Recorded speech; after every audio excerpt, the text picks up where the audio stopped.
guys, so ngayon ipapakita ko naman sa inyo kung paano ba tayo mag-request ng ating mga publications including yung ating mga charts na gagamitin sa ating buong biyahe.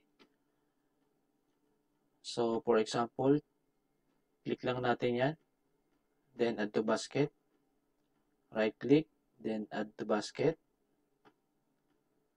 and then hanggang sa makarating tayo dun sa ating port of destination.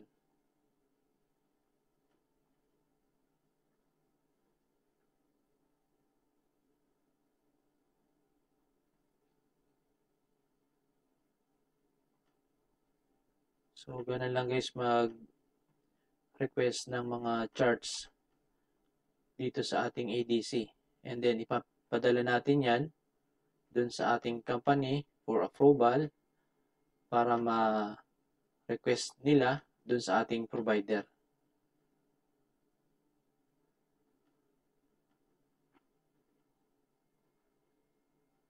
So, ito guys is reference lang. And pinapakita ko lang sa inyo kung paano ba tayo mag-select ng mga charts and kung paano ba tayo mag-request ng mga charts na gagamitin sa ating buong biyahe.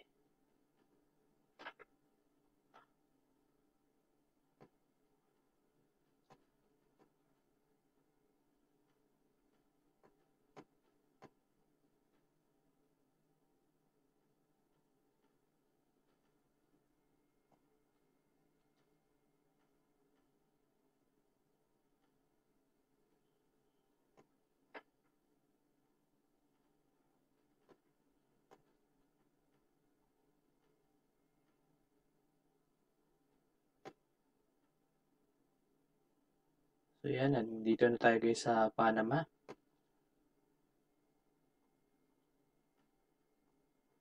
And then yung guhit natin is hanggang dito lang sa may pilot station. So ito is sample lang naman. So yan guys, so for example, tapos na tayo dun sa ating mga charts. So ang next naman nating i-request ngayon is yung ating mga publications. So for example, itong ating sailing directions. So yan. So makikita nyo dito guys, susakop to ng NP8 yung ating sailing direction. So same pa rin, add to cart natin.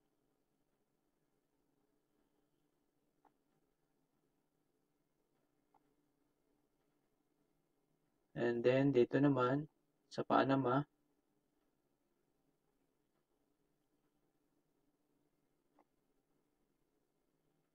is NP7. So add to basket lang natin. And then ang next naman is yung ating tide tables.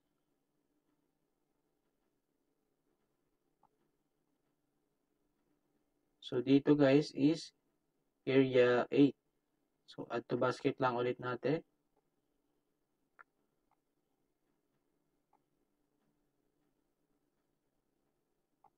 And then dito naman sa Panama is same lang din, area 8. So ang next is yung ating ADRS 2.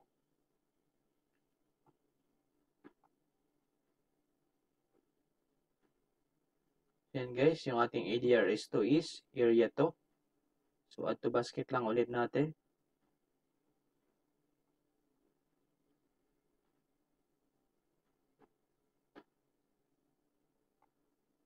And then dito naman sa Panama is area 2 din. So ang next guys is ADRS 1345.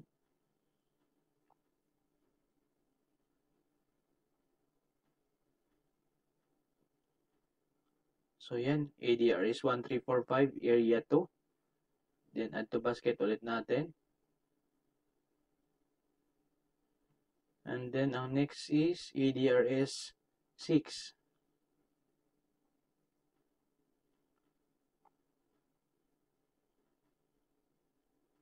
So yan guys, area 8. Then add to basket natin.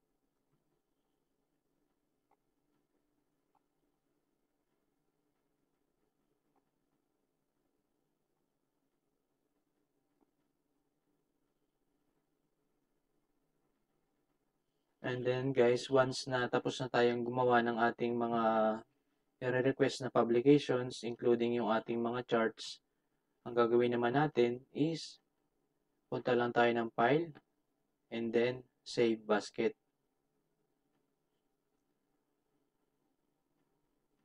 So lagyan lang natin ng file name na sample. Then save natin sa desktop. Then save. And then punta tayo sa desktop. So ito yung na-request natin ng mga charts and publications. So ito naman guys is ipapadala natin sa company natin for their approval. And then sila naman yung mag-approve, and once na-approve na, ipapadala sa atin ang ating provider, and then pwede na natin siyang ma-load dun sa ating ECDIS.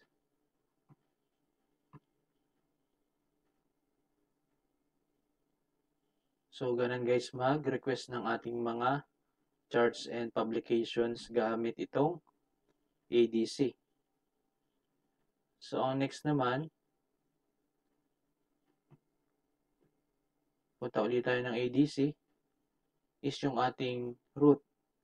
So ipapadala din natin yan sa opisina natin para ma-check nila kung tama ba yung mga in-request natin. So punta lang tayo ng root and then punta tayo ng save root as. So lagyan din natin ng sample. Then save. So ito naman guys yung 7CB. So yan na guys. So itong dalawa na to, ito yung ipapadala natin sa ating company. Ito is yung ating root.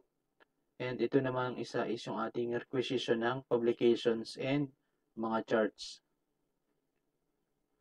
So ganun lang guys mag-request ng mga charts and publications gamit itong ating ADC. Yun lang guys, and I hope na nakatulong ulit sa inyo yung video na ginawa ko.